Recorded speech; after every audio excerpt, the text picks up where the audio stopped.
선지서 보면 선지자가 그 성전에 찾아오는 유대인들을 보면서 너희가 마당만 밟고 간다 이렇게 탄식을 하는데, 우리가 지난 철야 때 들은 것처럼 이 교회 안에는 알곡도 있고 가라지도 있다 그렇게 말씀을 합니다. 그래서 천사들이 예수님께 가라지를 뽑을까요? 그랬더니 주인이신 예수님께서 내버려둬라, 가라지 뽑다가 알곡도 상하려 한다 해가지고 이제 가라지를 놔두죠.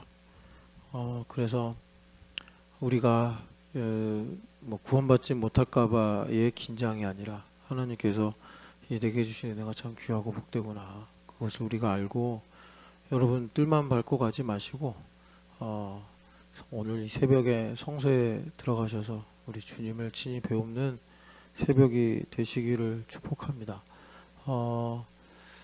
참 이게 희한한 이치인데, 알곡을 위해서 가라지가 필요해요. 그런데 가라지가 도움이 되기 때문이 아니라 알곡이 상할까봐 그런다라고 주님 말씀하신다고요.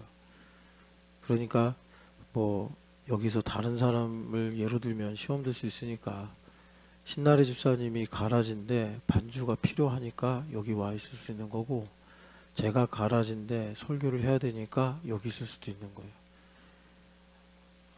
뭐 여기 지금 수지가 새벽 예배 나왔는데 상문 형제가 가라지인데 수지를 새벽 예배 나오게 하려고 주님 쓰실 수도 있어요.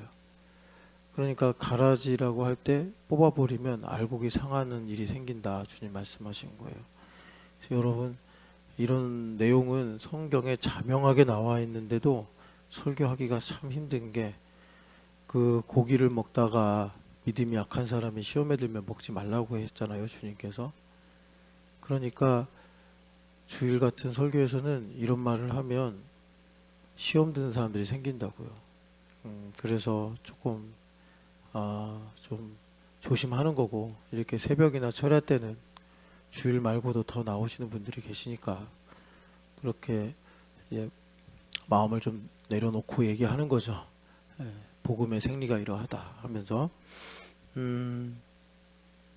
그래서 우리는 이제 이렇게 새벽이나 철야 때 나왔을 때 이제 이런 긴장을 가지고 더 믿음으로 하나님 앞에 나아가야겠죠. 오늘 이제 어제 읽었던 말씀에서 이제 두 구절만 읽었는데, 여기 12절 말씀은 세계관을 우리에게 보여줍니다. 이 세계관이라는 것이 세상을 보는 관점인데, 그러니까 어떤 세계관이냐, 이 세상이 다 연결되어 있구나, 하나로 연결되어 있구나, 이런 거예요. 그런데 뭐 그거야 세상에서도 그렇게 비슷하게 말할 수 있죠. 뭐 전쟁을 하나의 관점으로 볼 수 있고, 또 어떤 사상을 하나의 관점으로 볼 수 있고, 이제 그런 종류의 뭐 세상을 하나로 본다 이런 것이 아니고, 이제 믿음의 눈이 열려서 하나님께서 세상을 다스리시는, 하나님께서 다스리시는 세상으로 이 세계를 본다라는 것입니다. 그러니까 하나님 중심으로 세상을 본다. 여기에는 이제 나도 포함되어 있는 거예요. 이웃도 포함되어 있는 거고. 그래서 이 성경에 보면은 하나님께서 성경책들의 순서를 어디서 이렇게 창세기부터 시작해라 라고 하신 적은 없는데, 사람들이 성경을 오래 보다 보니까 창세기가 제일 먼저 나왔고, 그리고 그것도 자연스러운 게 이제 창세기가 창조부터 시작을 하니까 그렇게 자리를 잡은 것도 있겠죠. 그런데 이 창세기를 보면은 1장에 하나님께서 세상을 창조하시는데, 하나님께서 세상을 만드시는 것과 또 다스리시는 것이 같아요. 그래서 우리는 신앙 고백에서 하나님은 누구신가, 이 창조주 하나님이시다, 이것을 우리가 고백하는 게 참 중요한데, 창조주 하나님을 우리가 믿는다면 이 믿음은 반드시 그 반응을 요구하잖아요. 그러니까 내가 지음 받도록 하나님께 내어드려야 돼요. 내가 오늘도 하나님께 나를 지으십시오, 이렇게 하나님 나를 다시 새롭게 만들어 주십시오. 이제 그런 것 중에 하나가 새벽 예배예요. 그래서 여기 새벽 예배 나오면 우리가 하나님께 다시 지음받아야 돼요. 그런데 하나님께서 지음받게 하지 못할 수가 있어요. 그건 뭐냐면 이제 내 생각 내 뜻을 고집 피우면 전능하신 하나님께서 강제로 뭐 나를 가루로 만드시고 이렇게 하지 못하신다고. 그러니까 거룩한 소재처럼 내 생각, 내 고집, 내가 가지고 있는 어떤 뭐 묵직한 것들, 그런 것들을 다 이제 하나님께 주님 뜻대로 빚어주세요 라고 우리가 가지고 나가야 돼요. 이거는 이렇게 하겠습니다. 이것만은 고칠 수 없습니다. 그러면 안 된다고. 그런데 이제 주님께서 나를 새롭게 빚으셔야겠다라고 할 때는 이제 그런 것들을 내가 있으면서도 모르고 사니까 드러내신단 말이에요. 내 안에 어떤 응어리가 있는가, 어떤 불안이 있는가, 어떤 두려움이 있는가. 그래서 이제 그런 것들이 드러날 때 우리가 성경을 보니까 하나님께서 우리를 거룩하게 하시고 구원하신 것이 단번에 됐다라고 강조하시잖아요. 단번에 됐다. 히브리서에도 그렇고 유다서에서도 그렇고. 그러니까 그 하나님의 크신 은혜를 우리가 의지하면서 그것조차 하나님 내 것이 아닙니다 하고 내어드려야 되는데, 우리가 이제 부끄러워하고 수치스러워하고 또 하나님을 향한 반감이 있고 두려워하면 이제 그런 것들을 내가 드러났음에도 어쩔 수 없는 거지, 정당화하고 그러면서 이제 기회를 놓치게 되는 거예요. 다시 한번 여기 12절에 이 말씀이 세계관을 가리키는데, 그러니까 여기 보면은 한 사람으로 말미암아 죄가 세상에 들어오고, 그래서 그 죄로 말미암아 사망이 들어왔다. 사망이 왕노릇하게 되었다. 그런데 여기서 중요한 포인트는 어제 말씀드린 것처럼 사망이 무슨 권세가 있고 힘이 있어서가 아니고, 여기서 사망은 사망 권세를 가지고 있는 사탄을 의인화한 거다라고 보시면 되겠고, 그런데 사탄은 자기가 무엇을 할 수 있는 어떤 힘이나 뭐 자기 것이 없어요. 하나님의 율법의 근거에서 정죄하거나 저주하는 거예요.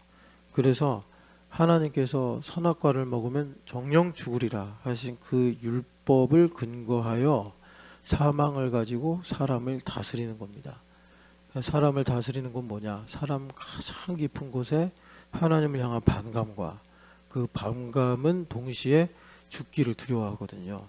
그래서 그 죽기를 두려워함으로 자녀를 사랑하고, 죽기를 두려워함으로 내가 열심히 살고 돈을 벌고, 죽기를 두려워함으로 뭐 여하튼 간에 여러 가지 동기를 삼아 선한 일도 하고 악한 일도 하고 그러고 산단 말이에요. 그래서 사망, 죄의 삭은 사망이 되는 거예요. 죄는 내 힘으로 사는 거 아닙니까? 내 힘으로 발버둥 치는 것, 힘이 저절로 생기는 게 아닐 거 아니에요. 뭔가 근거가 있고 레버리지가 있으니까 힘이 우리 삶에 작용할 거 아니에요. 자기 힘으로 사는 것은 죽기를 두려워하여 발군의 노력을 하는 거라 이 말입니다. 어떻게 하면 자녀를 잘 키울까? 그래서 내 힘으로 자녀를 열심히 키우는 거, 죽기를 두려워해서, 그런 것들은 이제 어떤 상황에 드러나냐면 내 사랑하는 자녀를 누가 건드려. 그러면 이제 화가 나는 거예요. 속상하고. 이제 그래가지고 이런 일로 마음이 완고해지고 마음이 다치면, 나는 내 힘으로 죽기를 두려워하여 자녀를 키우고 있는데, 이것은 사필귀정으로 가면 아무것도 남는 게 아니겠구나. 이걸 우리가 봐야 한단 말이에요. 그래서 죄로 말미암아 사망이 들어왔다. 우리가 이거를 복음의 능력으로 하나님의 영광으로 봐야 되는데, 뭐 자기가 뭐 아내를 사랑하고 남편을 사랑한대요. 그러면서 자기 뜻대로 안 되면 아주 견디질 못해. 이런 거요. 죽기를 두려워해서 사랑하는 거예요. 죽기를 두려워해서. 그래서 죄가 사망에 들어와서 사람들이 왕노릇하더라. 상대방이 내 뜻대로 해줬으면 좋겠는데 안 해줘요. 그래가지고 절망하고 슬퍼하고, 더 나아가서 그 사람을 공격하고 정죄하고, 죽기를 두려워해서 사랑하니까 자기 좋을 때는 생일 선물도 해주고 뭐 사랑한다고 이모저모 이벤트도 하고, 그러다가 자기 뜻대로 안 되면 뭐 또 너 때문에 슬프다고 그러고. 이게 인생이에요. 여러분, 뭐 너무 이해가 잘 되는 거 아닙니까? 이것이 이제 죄로 말미암아 사망이 들어왔다. 그래서 모든 사람이 죄를 지었으므로, 여기서 이제 우리가 성경의 세계관을 가져야 되는데, 모든 사람이 죄를 지은 게 아니라 아담이 죄를 지은 거죠. 12절에 한 사람이라고 말한 아담이 죄를 지은 거죠. 아담이 죄를 지은 거죠. 그런데 왜 성경에서 모든 사람이라고 말할까요? 뭐 이것은 뭐 생물학적으로 또 어떤 약간 좀 억지스러운 이치로 끼워 맞출 수 있는지는 모르겠는데 여기서 정확한 근거는 하나님께서 말씀으로 세상을 다스리시기 때문입니다. 이것을 근거로 삼아서 여러분들이 12절을 보셔야지 어긋남 없이 우격다짐 없이 말씀을 잘 이해할 수가 있어요. 새벽이니까 뭐 가라지 얘기도 했는데 뭐 또 더 못 말할 수가 있겠어요. 그러니까 여러분 이런 생각할 수 있죠. 이거는 다 진짜 다 있는 생각인데 아마 입술로 꺼내긴 힘들 거예요. 내 아내가 가라진가? 내 남편이 가라진가? 이런 생각이 들 수 있잖아요. 그죠? 우리 엄마가 가라진가? 내 자식이 가라진가? 이런 생각 들 수 있잖아요. 근데 알곡은 그렇게 단정을 안 내립니다. 거기서 이제 하나님 마음이 임하죠.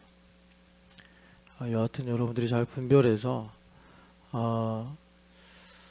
그러니까 이겁니다. 내가 용서받았다는 확실한 증거는 타인을 용서할 때예요. 알곡은 절대로 설마 내가 가라지같이 느껴지는 사람과 확실한 증거가 있어도 넌 가라지야 라고 단정을 절대 안 내립니다. 알곡은 그게 하나님 마음이에요. 그러니까 가라지는 너 가라지지 이래요. 너 가라지인 게 확실해. 너 새벽 예배 나와서 조는 거 보면 넌 가라지가 확실해. 이런 생각을 가져요. 그러면 자신이 가라지라는 것을 자인하는 겁니다. 이 복음의 생리가 그래요. 그러니까 여러분들 스스로 자기를 볼 때 난 아무리 생각해도 가라지인 것 같아. 살 수 있는 방법이 있습니다. 내가 알고 있는 모든 사람을 알곡이 되도록 축복하는 거예요. 그러면 주님께서 반드시 나를 틀림없이 구원하십니다. 여기 보면 그래서 말씀하시고 이루시기 때문에 즉 말씀으로 세상을 지으시고 다스리시기 때문에 한 사람이 지은 죄가 모든 사람이 지은 죄가 되었다. 그러니까 생태계다 이렇게 우리가 말할 수 있는 거예요. 말씀으로 하나님께서 만물을 붙잡고 계시기 때문에 생태계다. 그러니까 이 생태계라는 것이 작은 것에서부터 큰 거, 뭐 개미부터 코끼리까지 다 아주 섬세하게 연결되어 있다. 이런 걸 말하는 거잖아요. 그러니까 지금 전 지구가 이렇게 고통당하는 거 아니겠어요? 생태계니까. 몸도 그렇잖아요. 몸도 뭐 90%, 99%가 다 정상이더라도 1%만 문제가 생기면 몸 전체가 제대로 기능을 못 하잖아요. 그래서 제가 어제 뭐 저 아프다 광고하려고 한 얘기가 아니고 제가 체온 조절 기능이 조금 이상이 생기니까 온몸이 다 제 기능을 못 하더라. 이게 몸이라고요. 말씀하고 다스리시는 말씀으로 다스리신 세계가 그러하다. 그러니까 여러분 여기서 이제 하나 중요한 우리가 지혜를 얻는데 우리 애만 잘 되게 해주세요. 나만 잘 되게 해주세요. 우리 민족만 잘 되게 해주세요. 참 이런 기도가 이제 하나님께 상달되기가 어렵겠죠. 실제로는 나만 잘 되게 해주세요 라고 기도 안 하고 뭐라 그러냐면 왜 나만 안 돼요 이런 얘기를 해요. 그러니까 이거는 좀 한 10년 수년을 하나님 앞에 하나님 이것 좀 해주세요 라고 기도하는데 하나님께서 이제 수년 동안 기도하니까 응답을 하시겠죠. 평안도 주시고 확신도 주시고 기쁨도 주시고 이제 그러신단 말이에요. 그러면 내가 이제 될 것 같다. 이 소망을 갖게 되죠. 소망을 가지게 되는데 그런데 이상하게 더디고 안 되는 것 같고 점점 멀어지는 것 같고 이런 생각을 가져요. 그럴 때 여러분 우리가 보통 그럽니다. 그러니까 아까 말씀드린 대로 왜 안 됩니까? 이제 이런 이제 생각을 하게 되는데 그게 왜 그러냐면 내가 이 문제에 너무 집중을 해서 이런 말은 한 적이 없겠지만 그런 성격이 돼요. 나만 잘 되게 해주세요. 내 가족만 잘 되게 해주세요. 내 나라만 잘 되게 해주세요. 이제 이런 식으로 성격을 가지게 돼요. 그런데 방금 말씀드린 것처럼 하나님께서 다스리시는 세계는 말씀하고 이루시는 세계라 남이 잘 돼야 내가 잘 돼요. 이거 참 희한해요. 남이 잘 되고 남이 축복받아야지 내가 잘 돼요. 여러분 이 복음의 비밀을 꼭 득하시고 득도하셔서 복되게 살아가시기를 축복합니다. 정말 남이 잘 되는 게 뭐겠어요? 하나님 잘 되고 예수님 잘 되시는 거예요. 뭐 하나님과 예수님이 능력이 없어서 우리가 그렇게 생각하는 것이 아니라 우리가 하나님의 영광을 바라고 기뻐할 때 하나님 잘 되시고 하나님 잘 되시는 게 뭐겠어요? 우리 신촌연합교회가 잘 되고 그리고 신촌연합교회 교우들이 잘 되는 거예요. 그러면 내가 잘 될 수밖에 없는 거예요. 자, 그래서 이렇게 생태계다. 그래서 이 생태계는 뭐냐면 유일한 하나의 목적을 향해서 지어져 가는 세계. 하나님께서 세상을 이렇게 다스리시기 때문에 자, 지금 우리가 뭐 말하는지 알죠? 여기 한 사람으로 말미암아 세상에 들어온 죄가 있다고 하는데 그게 뭐죠? 신학적으로 원죄다. 성경 말씀에는 허물이다. 이렇게 말씀하는데 이 원죄가 세상에 들어왔어요. 여기 계신 분들은 대부분 다 원죄를 믿는지도 모르고 믿고 계세요. 원죄를 믿으니까 여러분들이 11조 해라 라고 할 때 아멘이 되는 거예요. 여러분들이 주일성수 해라 그럴 때 그게 아멘이 되는 이유가 원죄를 믿어서 그래요. 이거는 나중에 기회가 되면 한번 이제 뭐 풀어가면 더 풍성해지긴 하겠지만 원죄를 믿지 않으면 주일성수 그거는 상황에 따라서 이럴 수도 있고 저럴 수도 있는 거 아니야? 뭐 이렇게 이제 상대적 가치. 11조? 11조 이거 함무라비 법전에서 모세가 뺏겨온 거래. 그거 저기 신학책에 많이 나와 있어.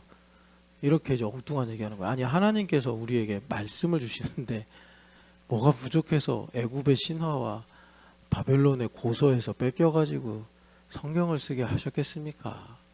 그런 하나님이면 왜 교회 다녀요? 왜 교회 다녀? 그냥 다른 데 가지. 그냥 나는 그런 말 하면서 교회에 있는 사람들도 자기는 되게 똑똑하다고 얘기하는데 되게 멍청해 보이는 거예요. 그런 하나님을 왜 믿어요? 그냥 자기 식대로 살지.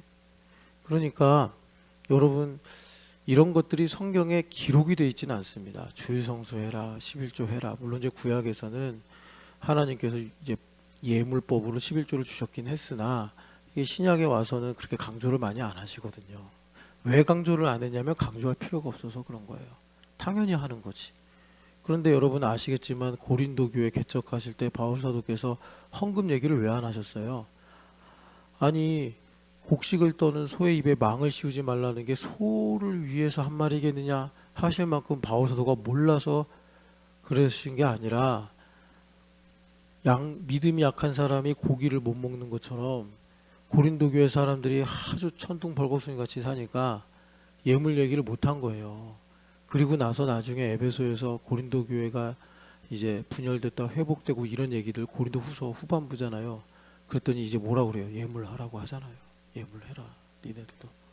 그러니까 11조 당연하니까 얘기를 안 한 거지. 뭐 그거를 꼭 이렇게 없기 때문에 사도들이 가르치지 않은 거다 이런 거 아니란 말이에요. 교회됨이라는 것도 마찬가지예요. 우리나라가 옛날에는 교회됨이 그냥 당연히 됐는데 마치 옛날에 우리나라 좋은 시절 사만사온 뭐 이런 거 저도 예전에 지리교과서에서 다 배운 건데 우리나라는 뭐 6월 말에 뭐 장마가 오고 하여튼간에 이런 우리나라의 기후의 특징이지 않습니까? 근데 지금 그 배운 게 다 틀린 게 돼버렸단 말이에요. 그대로 시험 문제 풀면은 다 빵점이 되는 세상에 살고 있어요. 그런 것처럼 이제 교회됨도 망실된 게 많아가지고 이제 새롭게 이제 강조를 하는 것이다. 그래서 이 원죄를 믿는다, 이것이 우리에게 이 교회의 전통을 통해서 하나님께서 복 주시고 행하신 일들을 내가 그대로 받아들인다. 그러니까 원죄를 믿는다는 것은 전적으로 하나님을 의존하는 거예요. 토탈 디프레비티이기 때문에 토탈 디펜던스, 토탈 트러스트 이쪽으로 가는 거예요. 그러니까 어떤 일로 리얼리티가 되냐면 교회가 혹은 주님 세우신 담임 목사가 주일 성수하십시오. 그럼 그냥 아멘이 되는 거예요. 왜? 내 안에 원죄를 믿는 믿음이 있는 거예요. 근데 그게 안 되는 사람은 교회 안에 그런 사람들 많아요. 못 믿어요. 이거를. 이거는 레디컬하다.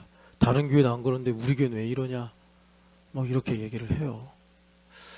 그래서 참 여러분 이 원죄를 믿는 것. 근데 이제 중요한 거는 원죄를 믿는 사람들한테 나타나는 애로사항이 뭐냐. 믿기는 믿는데 알지를 못하면 하나님께서 욥기에 나오는 것처럼 그 원죄에 관한 깊은 이야기들을 하실 때 내가 이제 그 말하자면 진상을 다 부려요. 진상을 다 부려요. 왜냐하면 내 속에 있는 악이 다 나오는 거예요. 근데 우리 교회는 리얼리티 교회잖아요. 그냥 뭐 허공에 대고 나는 악합니다. 그러겠어요? 아내를 비방하고 남편을 비방하고 교우들을 비방하고 마음의 완고함이 드러나고 마음의 완고함이 드러나는데 또 쓸데없는 교양이 가득하니까 포커페이스 딱 하고 그러고 있는 겁니다. 그래서 이제 12절 정리하고 넘어가면 우리가 성령 하나님의 은혜로 원죄를 믿는다라는 것은 이 12절의 세계관을 내가 수용한다 이겁니다. 내가 죄를 머리카락만큼도 하나 짓지 않았음에도 나는 칼빈이 말한 것처럼 전적으로 부패한 인생이구나. 이거를 내가 세계관으로 받아들인다라는 거예요. 그래서 잠깐 정신이 나가고 성령 충만하지 않아서 잠깐 헛소리 할 수 있는데 이 12절의 세계관을 가지고 있는 사람은 절대로 남을 100% 비방하지 못해요. 남을 비방하는 건요, 그 사람 뒤에 숨는 거예요. 이 사람이 나보다 이렇게 더 악하기 때문에 난 덜 악해요. 이런 논리를 펴는 거예요. 그 사람 원망하고 그 사람 탓이라고 다 돌리는 거예요. 그리고 나는 숨는 거예요. 바리새인들이 그랬잖아요. 창기 뒤에 숨고 세리 뒤에 숨고 저들이 나쁜 사람들이라고. 예수님께서 너희들은 창기와 세리보다 덜 나쁘니 너희들은 참 괜찮다 이렇게 얘기하셨어요. 오히려 창기 세리들은 살려고 주님께 나와서 구원받는 반면 바리새인들은 딱 주님 앞에서 점잖은 척, 교양 있는 척, 믿음 좋은 척, 구원받은 척 하다가 여러분 마태복음 23장에 화했을진저 외식하는 서기관과 바리새인들이요 7가지 저주 설교가 나오게 되잖아요. 그래서 여러분이 원죄를 내가 믿는다. 하나님의 은혜 없이는 난 절대로 구원받지 못한다. 라는 사람은 잠깐 몰라서 미숙해서 상대방을 비방할지 모르나 1번 일단 성령 하나님께서 절대로 기뻐하지 않으십니다. 못 견뎌요. 못 견뎌서 어떻게 하느냐. 미안하다라고 말하기 전에 성령 하나님께 이게 무엇입니까? 라고 자초지종을 묻게 돼요. 그리고 나아가서 이제 이런 모든 문제를 당사자와 함께 이제 결자해지하게 되더라라는 겁니다. 자, 그래서 한번 이 부분을 좀 집중해서 넘어가 보겠습니다. 그 원죄라고 할 때 반드시 그 중요하게 다뤄지는 게 토탈 디프레비티인데 전적으로 부패했다라는 겁니다. 예레미야서에 보면 만물보다 부패한 것이 사람의 마음이다. 그래서 우리가 보통 나쁘다 그러면 이제 위키드니스 이런 거 쓰잖아요. 나쁘다. 근데 이거보다 훨씬 큰 게 여기 디프레비티예요.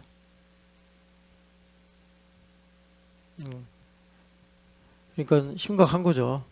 내가 전적으로 부패했구나. 자기를 아주 깊이 있게 성찰하는 겁니다.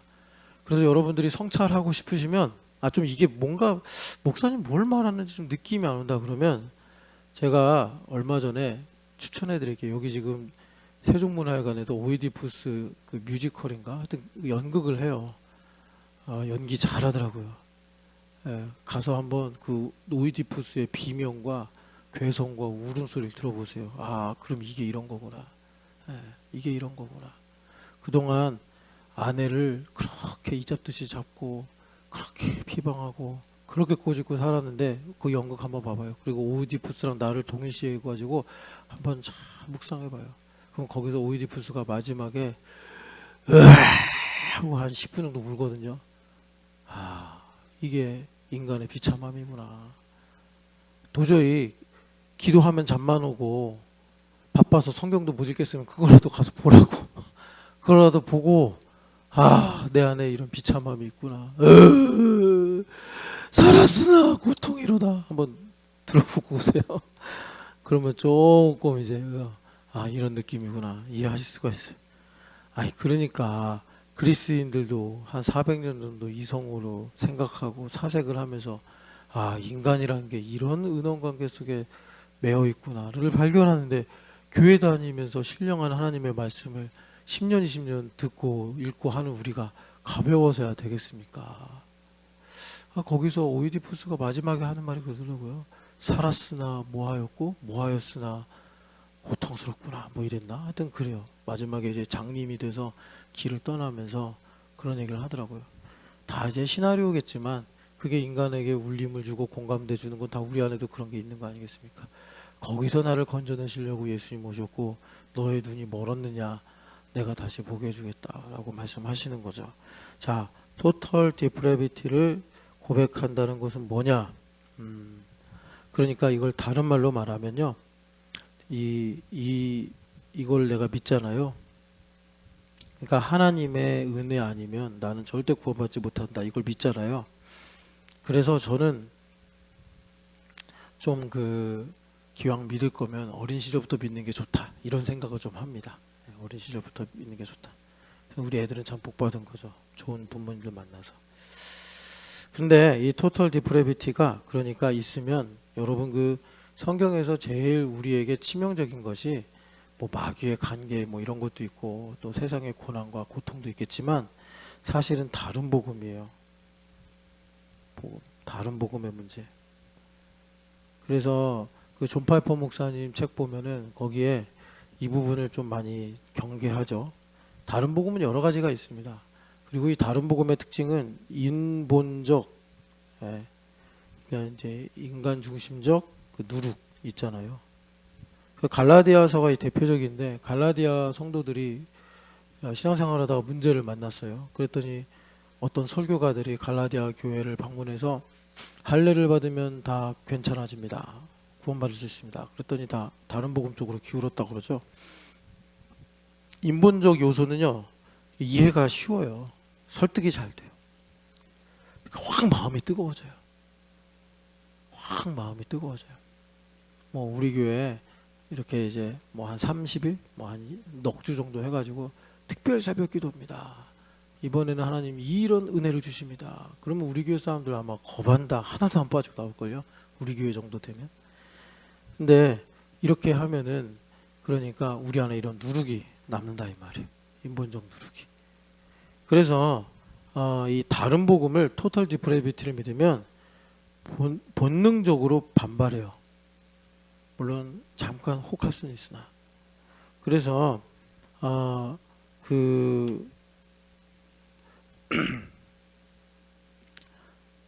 갈라디아서 2장을 잠깐 읽어보겠습니다. 갈라디아서 2장.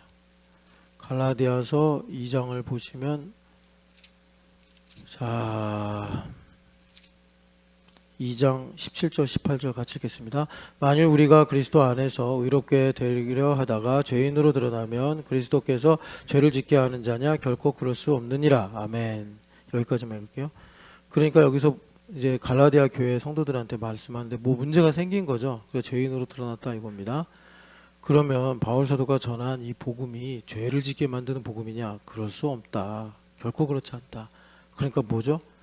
하나님의 말씀이 그들의 마음을 비추어서 죄가 드러난 거예요. 아니 목사님 죄 용서 받았는데 뭔 또 죄가 드러납니까? 그건 영으로 우리가 거룩하게 된 거고 우리 혼과 육에는 여전히 죄의 흔적이 남았는데 혼은 기경하는 걸로 우리가 거룩을 말한다면 몸은 절제하고 쳐서 복종시키는 걸로 거룩을 말한다. 왜냐하면 이 몸은 인스트루먼트라고 말하기 때문에 일종의 기계 같은 거예요. 그러니까 기계가 그냥 수동적인 기계가 아니라 이게 좀 능동적인 기계예요. 그래서 습관도 있고 관성도 있고 그래요. 그러니까 이 습관이나 관성이 잘못됐으면 쳐서 복종시켜야 되는 거예요. 그래야지 이 기계가 이 도구가 제대로 움직이는 거예요. 그런 데는 여러 가지 이제 육체에 포함된 여러 가지 의지나 욕망이나 습관이나 이런 것들이 있어요.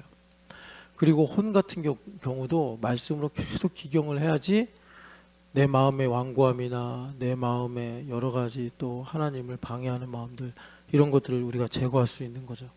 그런 것들이 드러났다 이거예요. 자, 이게 역설적인데, 그러니까 내가 거룩해졌음을 믿기 때문에, 하나님의 전적인 은혜로 내가 온전해졌음을 믿기 때문에 그런 죄들을 드러나게 하시는 거예요, 주님께서. 이해가 되세요? 내가 그런 믿음이 없으면 안 드러나요. 그리고 그런 것들이 혹시라도 드러나더라도 인정을 안 해요.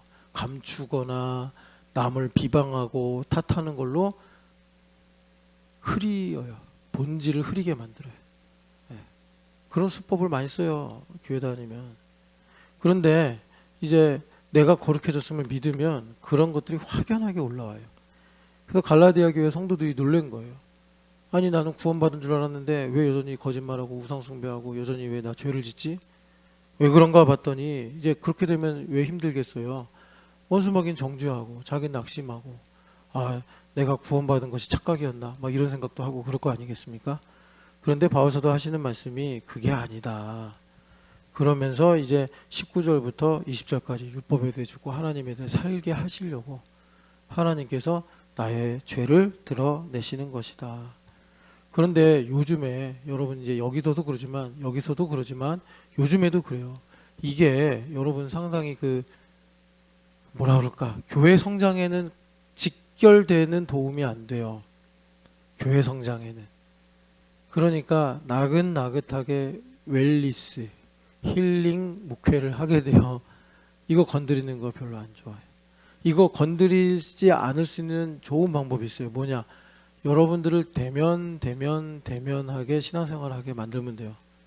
이거는 성령 하나님에 의해서만 이루어지는 거거든요. 연결되고 결합될 때 이 문제가 올라와요.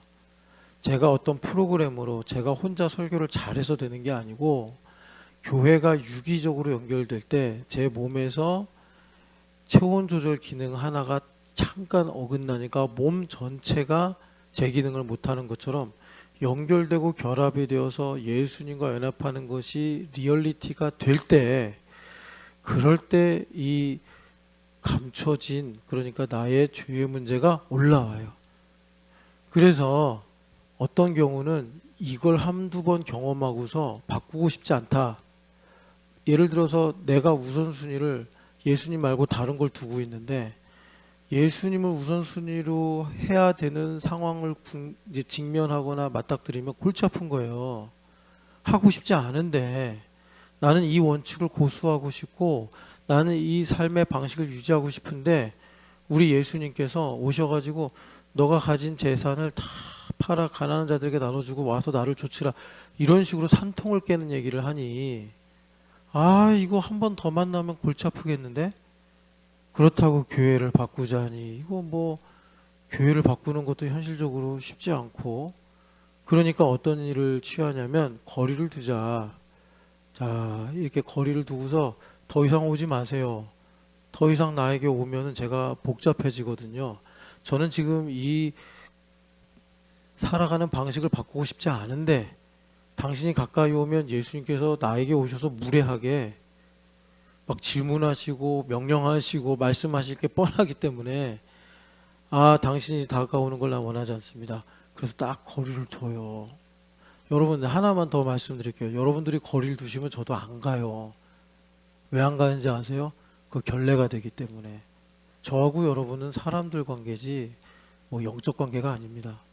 성령 하나님께서 그 일을 하시는 거죠. 그래서 여러분 꼭 이거 기억하시고, 여러분들이 이 교회 됨의 본질이 무언가를 알아야 돼요. 자, 그러니까 이제 또 다른 양상을 말하면, 하나님께서 교회 됨의 은혜를 주셨어요. 그래가지고 교회와 어떤 거리 없이 그냥 막 뭐 사람들하고 교제하는 것만이 아니라 봉사하고 예배해. 그러면 이제 어떤 일이 일어나죠? 내 안에 감춰준 나의 방식, 나의 우선순위, 나의 최애, 뭐 이런 것들이 이제 올라와요. 그런데 어제 말씀드린 것처럼, 어제 우리 아이들 설교 정리한 걸 봤는데, 기쁨을 저축하자, 이걸 되게 많이 적었더라고. 애들이 뭔가 깨달았는지 아니면 그게 그냥 머릿속에 남았는지, 애들은 그냥 사실 이렇게 적은 걸 보면은 기계적으로 받아 적은 거거든요.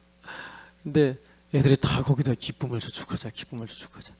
그러니까 기쁨을 저축 안 하면 그때 다 뒤집는 거예요. 갑자기 막 너 때문이야, 못 살겠어, 막 이러면서. 그래서 여러분 기쁨을 저축하셔야 돼요. 제가 그래서 참 최근에 저를 돌아보면서 회개하는 게 기쁨 없이 신앙생활하는 게 이게 사실은 화분에 꽃을 심었는데 꽃이 시들어 있는 거거든요. 근데 시들어 있는 식물을 보면서 아름답다, 활기 있다 이런 사람 없죠. 그건 이제 약간 소시오패스 같은 사람 아니겠어요? 근데 우리가 그렇게 살고 있는 거예요. 예수님께 붙어 있는데 시들어 있어. 물 안 줘가지고 시든 것처럼. 그런데 우리는 내가 정상인 줄 알아. 다 그러니까. 근데 아니더라고요. 제가 왜 이렇게 존 파이퍼 목사님이 자기는 기독교 희락주의자다, 기독교 헤도니스트다, 왜 그렇게 약간 그 리스크를 감수하고 그렇게 말하고 다녔는지를 좀 이해가 되더라고요. 우리 기쁨 없이 신앙생활 너무 많이 해요. 여러분 그렇다고 우리가 무슨 뭐 개그 콘서트 보고 그러면 그걸 회복합니까? 그거 아니에요. 어떤 목사님은 그걸 갖고 그렇게 증명하시더라고. 자기는 개그 콘서트를 좋아한다. 아, 근데 그게 기쁨은 아니고 하나님으로 말미암아 기뻐해야 돼. 그래서 하나님으로 말미암아 기뻐하려면 여러분 훈련이 필요해요. 그냥 되지 않아요. 그냥 우리가 코미디 프로 보면서 쇼폼 보면서 아 재밌다 이런 기쁨이 아니에요. 기다림의 기쁨이요, 소망의 기쁨이요, 더 나아가서 주님께서 주시는 영광의 기쁨이기 때문에 훈련이 필요해요. 여러분 그래서 이 토탈 디프레비티를 우리가 믿으면 다른 복음에 대해서 연용력이 생긴다. 그래서 우리가 이런 사실들을 믿고 이제 교회됨을 이루고 사는데 왜 그 믿음 생활 중에 지금 갈라디아서 2장 17절 말씀처럼 트러블이 생기느냐? 그것은 이제 결과적으로는 기쁨을 저축하지 않아서 그런데 그러니까 기쁨을 저축한다. 이 말은 로마서 5장 1, 2절 말씀 기억하시면 됩니다. 화평을 누리자. 1절, 2절 영광을 바라고 즐거워하자. 우리 예수님과 화평을 누려야 된다고. 그리고 하나님의 영광을 바라고 즐거워해야 된다고. 하나님의 영광을 바라고 즐거워하는 게 뭐냐면 거기 보면 그래요. 5장 2절에 은혜에 들어감을 입었기 때문에. 은혜에 들어감이 뭐겠어요?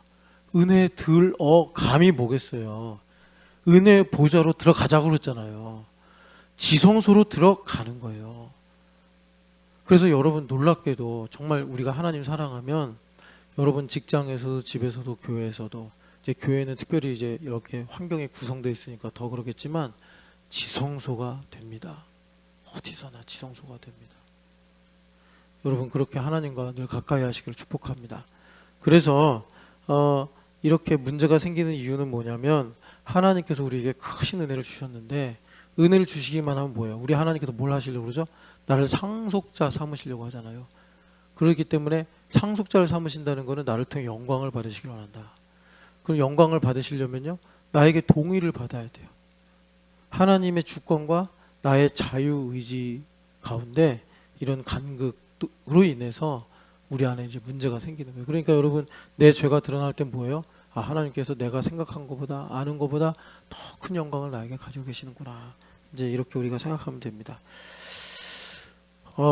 여기 아까 전에 로마서 5장 봤는데 5장 12절 이게 세계관이다. 그러니까 세계관은 여러분 딱 하나예요. 믿음의 눈이 열리는 건데 믿음의 눈이 열리면 어떻게 되느냐면 영적인 세계를 보게 되거든요. 영적인 세계는 뭐냐?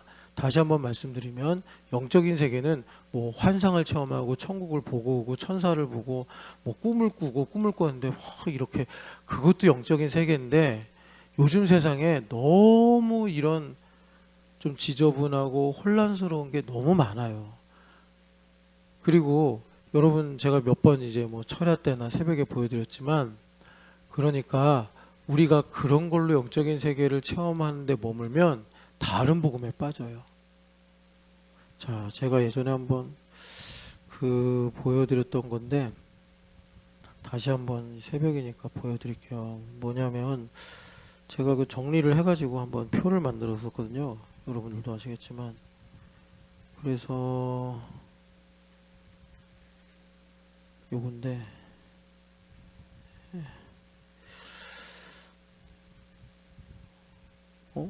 왜 연결이 안 되지? 됐네. 요겁니다. 전체 화면으로 보여주시면 그러니까는 그 일반 신학 책에서는 이 different를 false로 쓰는데 조금 조심스럽다. 바울 사도도 false gospel, 다른 복음, 그러니까 거짓 복음이라고 안 하고 다른 복음이라고 했단 말이에요. 그러니까 여지를 좀 남겨둔 거예요. 여기서조차도 하나님께서 은혜를 주시면 온전한 복음, 여기 보면 true religious, true gospel로 갈 수 있다.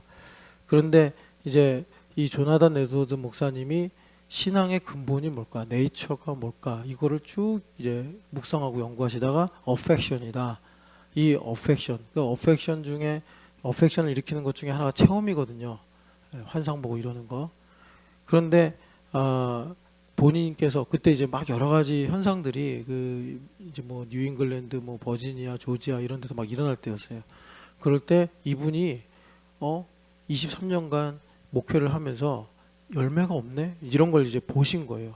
그래서 different religious affection에서 true religious affection으로 가야 된다. 이런 이제 말씀을 하시면서 주님께서 우리를 가르치시려고 나 자신의 유익을 위해 구하게 하고 또 하나님을 사랑하게 하시려고 하나님 나에게 뭘 주실까? 어떤 문제를 해결해 주실까? 이런 걸로 나를 또 매개 삼아 가르쳐 주시기도 하고 또는 나에게 감동도 주시고 열정도 주셔서 동기도 만들어 주시고 더 나아가서 이제 어린 시절에 나를 기도의 자리, 예배 자리를 이끄시려고 체험도 주시고 그래요. 근데 여기 머물고 있으면 안 돼요. 여러분 대부분 다 파라처치라고 하는 동아리들 있잖아요. 뭐 선교단체라는 이름도 가지고 있고 또 여러 가지 뭐 좋은 이름들 많잖아요. 뭐 CCC, 뭐 YM, 막 이런 거기 다 이제 파라처치예요. 그러니까 거기는 딱 요것만 할 수 있어요. 예. 그러니까 요것이 필요하면 그런 데 가서 보충받고 오는 거예요. 그런데 조나단 에드워드 목사님 말씀하신 거죠. 여긴 열매가 없다. 해봐요, 여러분. 한 20, 30년 해보면 열매 없어요. 교회에 열매가 있어요. 예수님께서 그러셨잖아요. 포도나무 가지는 줄기에 붙어야 돼. 그래서 우리가 이제 여기 도식을 보면은 나 자신의 유익이 아니라 하나님의 아름다움을 보셔야 돼. 그리고 하나님께서 내게 뭘 주실 수 있을까 보다 하나님 자신을 구해야 되고 내가 순간적으로 뭐 기도원 같은 데 가서 감동을 받고 하나님 날 이렇게 사랑하신대 막 그거 얼마 못 가요. 여러분 이제 한 10년 신앙생활 하시면 알잖아요. 하나님 날 이렇게 사랑하신대. 아니에요. 나의 인성이 변화돼야 돼요. 나의 울타리가 무너지고 나의 삶을 하나님께서 변화시키는 걸 경험해야 돼요. 교회를 통해서 내가 순간적인 종교 체험, 뭐 천국을 갔다 온다든가 천사를 보든가 뭐 하나님께서 나에게 능력, 기적을 체험하게 하시든가 이런 것보다 내가 성장하고 지속적으로 변화되는 이 거룩을 열망하는 데로 나가야 돼요. 그래서 이것이 참 우리한테 복되다. 그래서 다시 한번 이 한 사람으로 말미암아 들어온 원죄, 이 원죄가 오늘 우리한테 왜 중요한 이슈냐면 우리 교회가 처음 시작할 때는 그래도 신앙생활 잘하려면 이렇게 믿음의 눈이 열려야 된다 이 정도 차원이었는데 10년 지나고 보니까 제가 어제 그런 생각을 했어요. 3년 전에 9시 뉴스를 보는데 그 앵커가 이런 말로 뉴스를 마무리했어요. 이번 여름은 사상 최고로 더운 여름이었습니다. 하지만 오늘 여름은 앞으로 있을 여름들 중에 가장 시원한 여름이 될 것입니다. 예언가네. 야, 9시 뉴스에서도 예언을 했었구나. 여러분 앞으로 계속 더워진다니까 어떡합니까? 지금요 지리산 산청에는요 계곡이 말랐어요. 지리산은 물이 참 많은 산인데 산청에는 물이 말랐어요. 창원에는요 30년 동안 마르지 않은 계곡이 싹 말라버렸어요. 남의 나라 이야기가 아니란 말이에요. 그래서 어쩔 수 없어요. 영안이 열려야 돼요. 안 그러면 정말 고통스러워요. 여러분 그 철야 때 나눴잖아요. 7가지 인, 7가지 나팔, 7가지 대접. 그러면서 이제 인과 대접과 나팔을 좀 구분하면서 인이란 뭐냐. 하나님께서 말세라고 할 수 있는 천년 왕국 시대에 하나님의 경륜을 이루시는 축이다. 그 축이 여러 가지가 있는데 좀 이해가 안 되실 수도 있어요. 설명이 필요한데 하나는 흰말을 타고 뭐 이렇게 이제 이기고 또 이기려고 하는 적그리스도, 이게 축이라는 거예요. 그러니까 여러분들이 성경을 좀 잘 이해를 해야 돼요. 율법과 은혜를. 그리고 그 중에 하나가 뭐냐면 인플레이션이라고. 참 신기하죠. 성경에서 인플레이션을 얘기하네. 거기 보면 보리가 뭐 8배로 뛰고 뭐가 밀이 뭐 3배로 가격이 뛰고 그런 데잖아요. 여러분 얼마 전에 뉴스 보니까 오이가요 81%가 올랐어요. 이게 지금 너무 더우니까 채소들이 싹 말라 죽어가지고. 근데 더 무서운 건 뭔지 아세요? 더 무서운 거는 올 연말이 되면은 중국, 유럽 거기가 이제 곡창지대잖아요. 미국까지 해가지고 거기 올해 농사 다 접었대요. 폭염도 그렇고 산불도 그렇고 또 비료값 올라간 것도 그렇고 저 전쟁 때문에도 그렇고. 그래서 식료품 값이 엄청 오른대요. 야, 이게 하나님께서 세상을 다스리시는 축이에요. 왜 이런 일이 일어나죠? 흩어진 하나님의 백성들을 모으시려고. 그런데 이제 말세로 갈수록 초음을 다투는 거예요. 주님도. 왜냐하면 광속도로 하나님으로부터 멀어져. 그런데 공의는 충족시키셔야 돼. 그러니까 주님도 분초를 다투시면서 일을 하시는 거예요. 그러니까 하나님께서 세상을 그렇게 힘들게 하신다는 게 아니라 인간이 멀어져서 죄악이 커지는 걸, 탐욕으로 인해 기후가 무너지고 제트기류가 제 역할을 못하고 빙하가 녹아내려서 지금 뒤죽박죽 돼가지고 도저히 이거 어떻게 누가 통제할 수 있냐, 통제 못한대잖아요. 그러니까 이제 이런 지경이 된 상황에서 이걸 축으로 사용하셔서 하나님께서 하나님 백성들을 모으시는데, 이 가운데 주님께서 출구 전략 하나 딱 보여주신 것이 인내의 말씀을 지키는 자는 시험의 때를 면하게 하리라. 주님 그렇게 말씀하신다고. 이건 상당히 깊은 말씀이에요. 자, 다시 그래서 이 원죄를 통해서 주님께서 축으로 삼으셔가지고 어떤 일을 하시느냐, 우리에게 영적인 안목을 열어주신다, 이거예요. 그러니까 우리가 하나님 좀 영적인 안목이 열어지게 은혜도 주시고 은사도 주십시오, 아니에요. 나를 깊이 성찰하면 돼.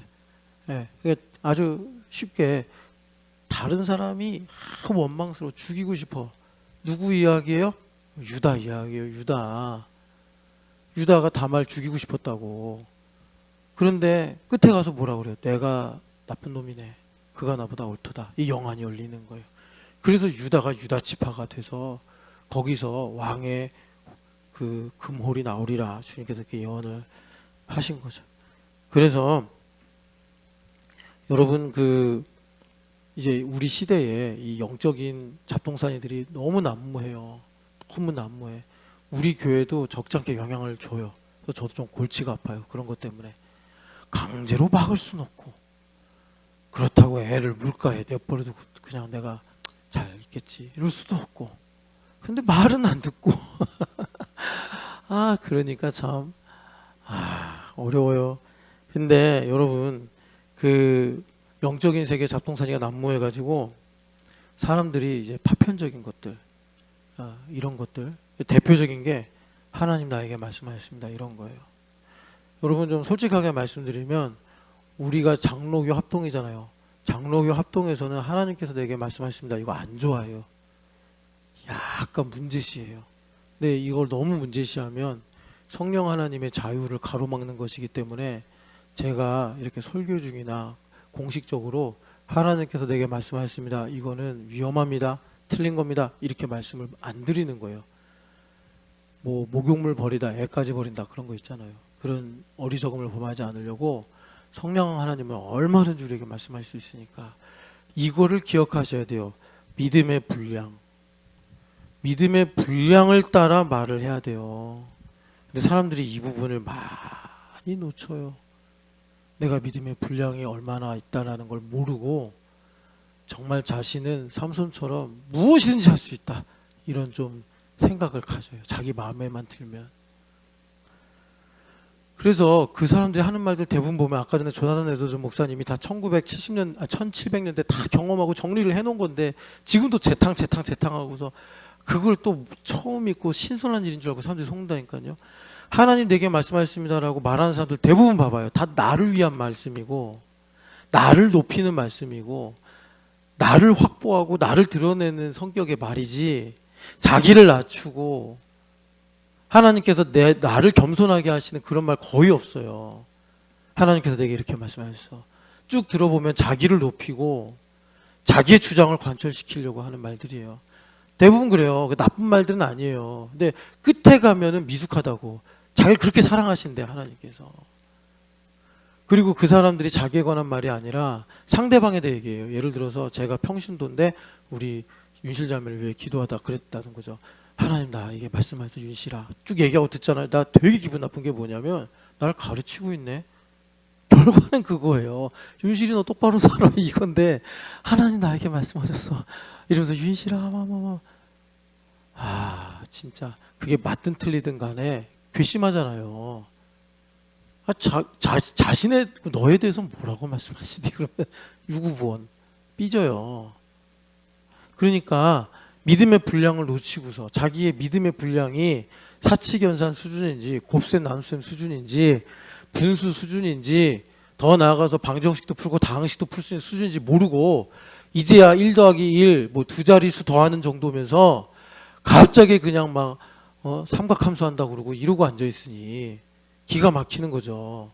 그래서 이 믿음의 분량은 뭐에 의해서 결정되냐? 나 자신의 성찰이에요. 내가 얼마나 큰 은혜를 받았는가. 그런데 인간이 은혜를 그러면 그렇게 정직하게 사랑하느냐 사모하느냐 그러지 못한다. 토탈 디프레비티 때문에. 그래서 하나님께서 무슨 모략을 펴셨냐면 나의 원죄, 나의 이 은혜 없으면 살 수 없는 죄악을 보게 하시면서 나는 사랑할 힘이 없구나. 나는 정말 모순적인 인간이구나. 이걸 발견하게 하시면서 이걸 레버리지 삼으셔서 은혜를 구하게 하셔가지고 내가 받은 은혜가 이렇게 크구나. 이것이 하나님 모략이에요. 이게 복음의 생명력이고 그래서 그걸로 나의 믿음의 분량이 만들어지는 거예요. 그 믿음의 분량에 따라서 내가 영적인 세계를 깨닫고 하나님의 뜻을 깨닫는 거예요. 그런데 사람들이 바로 여기로 넘어가려고 그래. 바로 이런 어떤 정리하는 것이나 이런 정상적인 과정 없이 바로 여기로 넘어가. 이것도 교만이죠. 하나님 내게 말씀하시기 전에 내가 누구인가. 그러니까는 여러분 제가 이런 말 하는 거예요. 결혼과 돈은 율법에서 하이엔드라고. 뭐가 하이엔드냐? 그것이 나를 제일 잘 보여준다고. 그것이. 돈에 대한 나의 감정, 나의 태도, 나의 이해, 나의 구체적인 행동. 또 이제 결혼이라고 하면 이제 관계겠죠. 그런 것들. 그래서 이런 것들을 통해서 하나님께서 나를 드러내셔서 하나님께서 히브리서 11장 3절에 의하면 하나님의 레마로 세상을 지금도 만들어 가신단 말이에요. 무슨 말이에요? 여러분 내가 영적인 사람이라는 확실한 증거는 은사도 아닐 수 있습니다. 지식도 아닐 수 있습니다. 능력도 아닐 수 있습니다. 그런 거 없어도 확실한 증거는 뭐냐? 내가 새로운 피조물인 거예요. 이전 것은 지나갔으니 보라 새 것이 되었다. 거듭나야 우리가 영적인 차원으로 들어가는 거예요. 나를 거듭나게 하시는 하나님의 모략이 뭐라고요? 영광의 빛을 비추셔서 내 안에 있는 모순을 드러내는 거예요. 자, 이런 거 그냥 여러분들 기도할 때 레퍼런스 삼으시라고 제가 말씀드릴게요. 이런 거예요. 그러니까 남의 이야기로 하면 이해가 잘 돼요. 세상에 그런 나이스한 사람이 없어. 그런 나이스한 사람이 없는데 한 오랫동안 지나고 보니까 그 나이스한 모든 그 사람의 뭐라 그럴까 행동이나 성격이 알고 보니까 그 사람이 가지고 있는 모종의 수치심 때문이었구나. 여러분 사람을 오랫동안 깊이 알게 되면 그런 모순점을 발견해요. 어떤 사람이 정말 친절해. 저렇게 친절할 수 있을까? 저렇게 참 따뜻할 수 있을까? 오랫동안 알고 보니까 그 사람 안에 이게 방어기제였구나. 난 저 사람 처음에 친절해서 좋았는데 그 친절 이상 다가올 수가 없게 하는 거예요. 방어기제였던 거야. 이런 게 주님께서 나에게 영광을 비추셔서 드러내는 어둠의 케이스들이라고 할 수 있어요. 어떤 사람이 참 인품도 좋아요. 저렇게 교양 있고 신앙적일 수 있을까? 그런데 여러분 이건 성경에 있는 예니까 너무나 확실하죠? 그 사람이 가지고 있는 모든 것의 기준과 척도가 돈이야. 그래서 부자 청년은 예수님 앞에 있으니까 바로 예수님께서 그러신 거예요. 우리는 교회가 되어 살아가니까 주님께서 우리에게 5년, 10년 시간 지나게 하시면서 남을 보는 게 아니라 나를 지금 나에게 적용해야겠죠? 내가 돈 때문에 좌지우지 되는구나. 내가 가지고 있는 이런 모든 것들이 내가 참 거룩한 내용인 줄 알았더니 나의 방어기제였구나. 내가 참 목사님 안녕하세요. 목사님 감사합니다. 그랬는데 그런 모든 것들이 알고 보니까 나의 수치심 때문에 내가 이렇게 참 신앙생활 잘하는 줄 알았구나. 이런 것들을 주님께서 발견하게 하셔서 바울 사도가 뭐라 그러죠? 마음으로는 하나님의 법을 섬기는데 내 지체 속에 다른 법이 있어. 나를 사망으로 끌고 가는구나. 이거예요. 오이디푸스가 그런 거예요. 보았으나 나는 하나도 보지 못하였도다. 울더라고. 그러나 우리 예수님께서 말씀하시죠. 그리스도 예수 안에서는 결코 정죄함이 없느니라. 주님께서 빛 가운데 거하게 하시는 것입니다. 사랑하는 하나님 아버지, 우리에게 이렇게 믿음의 눈을 여셔서 하나님께서 통치하시고 다스리시는 세계 속에 살아가게 하여 주시옵소서. 물과 성령으로 거듭나면 하나님 나라에 들어갈 수 있다 하셨사오니 하나님 아버지, 우리가 하나님의 나라를 침노하는 겸손하고 또 거룩한 주의 종들 되게 하여 주시옵소서. 하나님, 원죄는 하나님 우리에게 괴리라고 말씀하십니다. 끝을 보여주는 것입니다. 하나님 아버지, 그때 예수님을 붙잡고 새로운 지평이 열리는 믿음의 발걸음을 내딛게 하여 주시옵소서. 부활하신 예수님의 이름으로 기도합니다. 아멘.